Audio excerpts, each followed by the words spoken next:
ये अपना अगला हेडिंग है भाई क्या, Stokes law and terminal velocity. Stokes law क्या बोलता है याद रखना, अगर आपके पास a spherical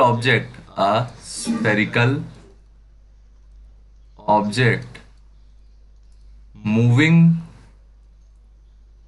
with speed v in a viscous fluid of viscosity viscosity eta viscosity eta experiences viscous force proportional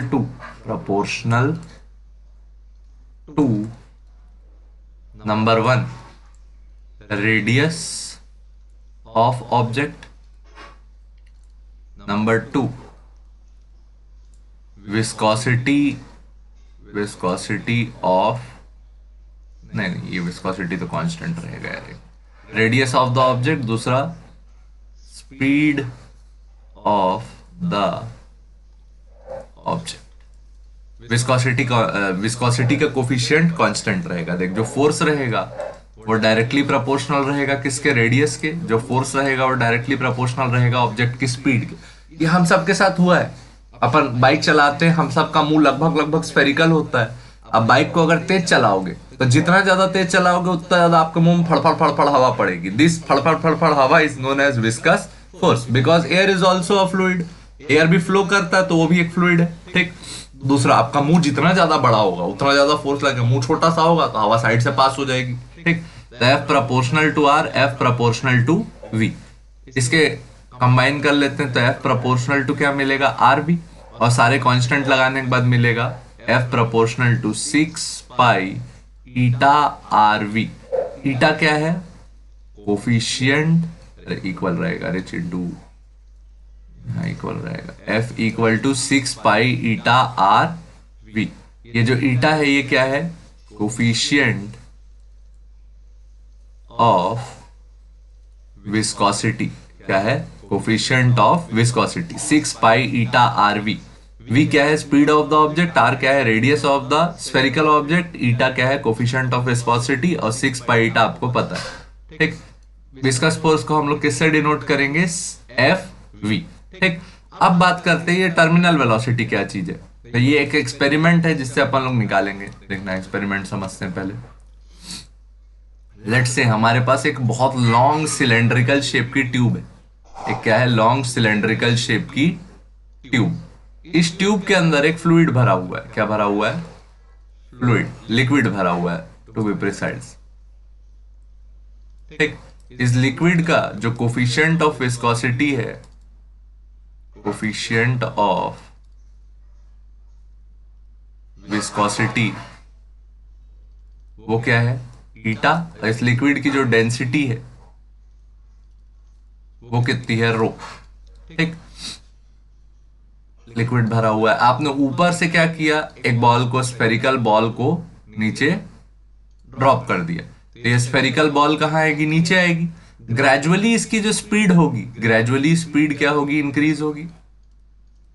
gradually speed increases due to influence of gravity. Gravity के influence में ये एक्सेलरेट होगा जिसके कारण इसकी स्पीड धीरे धीरे बढ़ेगी। तो देख, इनिशियली जो विस्कस फोर्स रहेगा वो क्या रहेगा, जीरो। इनिशियली जो विस्कस फोर्स रहेगा वो क्या रहेगा, जीरो। बट ग्रेजुअली जो विस्कस फोर्स रहेगा वो क्या होता जाएगा, बढ़ता जाएगा, ठीक। विस्कस फोर्स बढ़ता जाएगा और एक पॉइंट आएगा जब इस पे एक घटना घटेगी, वो क्या होगी, बात समझना। देखो ये जो बॉल है, ये बॉल पे टोटल 3 टाइप के फोर्स लगेंगे। सबसे पहला जो फोर्स होगा वो होगा ग्रेविटेशनल फोर्स, m इंटू जी, ठीक। अच्छा, m इंटू जी को भी बाद में ओपन करके लिखेंगे। ऊपर एक फोर्स लगेगा लिक्विड में होने के कारण, बॉयंट फोर्स, F अप, ठीक। तीसरा जो फोर्स लगेगा वो मूवमेंट के कारण लगेगा, क्योंकि धीरे धीरे ग्रेजुअली स्पीड इंक्रीज होगी तो एक ऊपर की तरफ फोर्स लगेगा, विस्कस फोर्स, ठीक। अब देख mg का वैल्यू क्या है,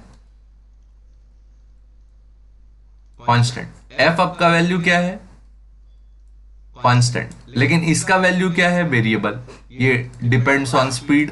तो शुरू में ये नहीं रहेगा, इनिशियली इसकी वैल्यू नहीं रहेगी, लेकिन धीरे धीरे धीरे धीरे बढ़ता जाएगा। एक पॉइंट आएगा, एक पॉइंट आएगा जब इसकी वैल्यू इतनी बढ़ जाएगी कि एफ वी और एफ अप मिला के एम जी का जो नेट एक्सेलरेशन प्रोड्यूस हो रहा था ग्रेविटी के कारण, उसको क्या करा देंगे, जीरो। अब बात समझना, ये जैसे जैसे नीचे जाएगा, जैसे जैसे नीचे जाएगा वैसे वैसे एफ वी बढ़ेगा, तो एक्सेलरेशन क्या होते जाएगा, कम, और एक ऐसा पॉइंट आएगा जब एक्सेलरेशन क्या हो जाएगा, zero.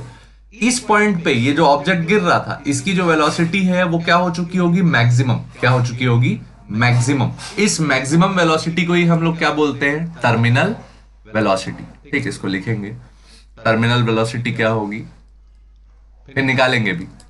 Terminal velocity maximum constant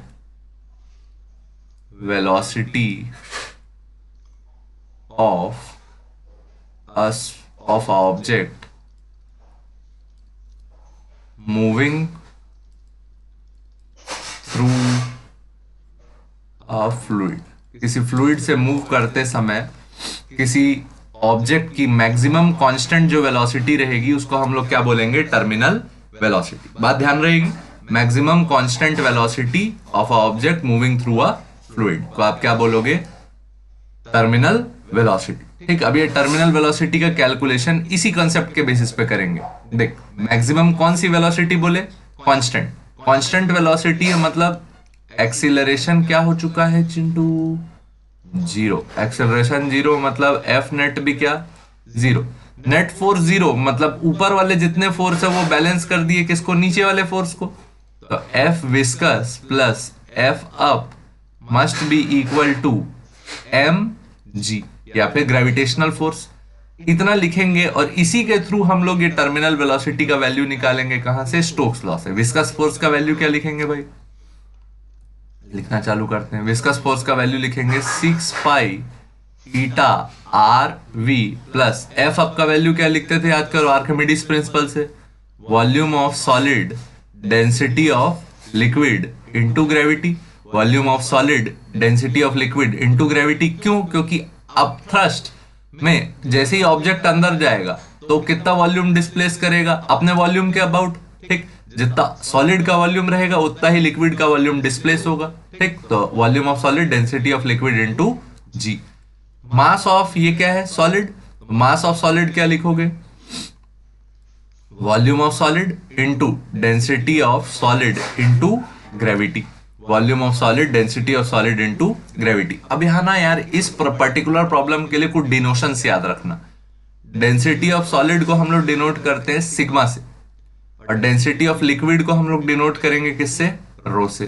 ठीक, वॉल्यूम क्या रहता है, volume of sphere, volume of sphere का फॉर्मूला होता है 4/3 पाई आर क्यूब। क्या होता है, 4/3 पाई आर क्यूब। अच्छा, यहाँ स्मॉल आर यूज किया तो यहाँ भी स्मॉल आर यूज करेंगे, रेडियस वही है।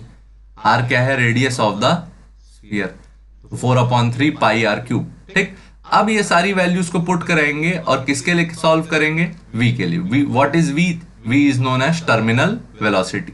ठीक, सब वैल्यूज पुट कराएंगे।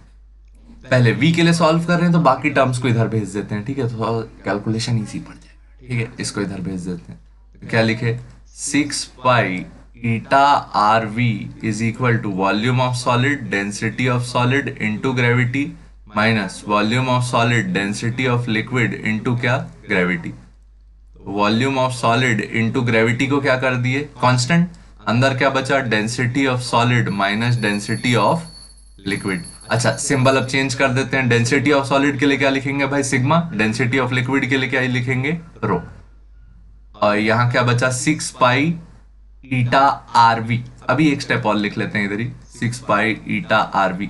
We are interested in calculating V, तो सबको इधर भेज देंगे। तो वी का वैल्यू क्या आएगा, V S into G, volume of solid into G divided by 6 pi eta into R. साथ में क्या आया, डेंसिटी ऑफ सॉलिड। अब किससे डिनोट करेंगे, सिग्मा से। माइनस डेंसिटी ऑफ लिक्विड किससे डिनोट करेंगे? रो से। ठीक, तो यहां से जो स्पीड आया ये क्या है? Terminal speed. क्या है? Terminal speed. बात किए थे स्पीड धीरे धीरे बढ़ेगी और मैक्सिमम उतने पॉइंट तक बढ़ेगी जब तक नेट फोर्स 0 ना हो जाए। ठीक, यहां से अब इसका वैल्यू डाल देते हैं। वॉल्यूम ऑफ सॉलिड का वैल्यू क्या आएगा?